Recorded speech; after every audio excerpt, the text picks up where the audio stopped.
يا حلوين، عاملين ايه؟ دودو عايز يقول لكم حاجه مهمه. يلا يا دودو. بابا كان ماشي بالعربية بتاعته، فبابا كان مطب كده مع بشرب المية دخلت في مناخيري دخل محترم أوي. فبتنصحهم بايه بقى؟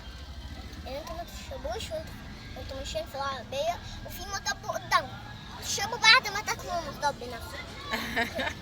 يعني بعد ما تعدوا المطب. بيقول لكم بابا كان مطب جامد، مطب محترم. فهو شرق والميه دخلت في مناخيره ومضايقاه لحد دلوقتي. بس راحت خلاص. فهو حب بقى يقول لكم المعلومه الجميله الظريفه بتاعت دودو دي. وبرضه يا ماما، مم. لو انت قدامك مطب وانت سايق اه. وعايز تشرب ميه، مم.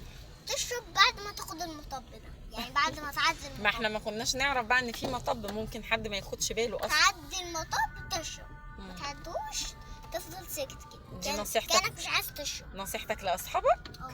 طيب قول لهم باي باي. باي باي.